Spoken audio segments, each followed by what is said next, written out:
Could you talk about the difference between a child with autism and a child with an intellectual and cognitive disability? Because a lot of times they do get confused as being the same thing. They're two. You can have a child with autism with an intellectual disability. You can have a child with an intellectual disability and not have autism. So they're two totally different things. So they're two totally different diagnoses. So if they have an intellectual disability, that would mean that their IQ is lower than 70. However, when we're diagnosing our children, we've got great diagnosticians here in Illinois. They know how to what testing needs to be done. So you would not give a child that does not speak a verbal IQ test.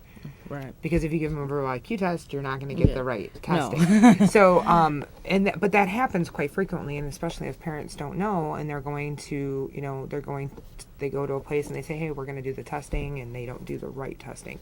So when my son was diagnosed at 18 months old, his IQ was a 59. Okay, now when he was retested in 5th grade, it was 110. How does that happen? It's because of all of the therapies. So things can change, especially if you intervene early. Hence, early intervention. Right, exactly. So, I also kind of wanted, because I know we're going to probably be running, we only have a couple of minutes, but I definitely wanted to ask this question pertaining to employment. Working, I know this is like a huge jump, but working with a child with employment, how do you know what? I'm going to ask it anyway.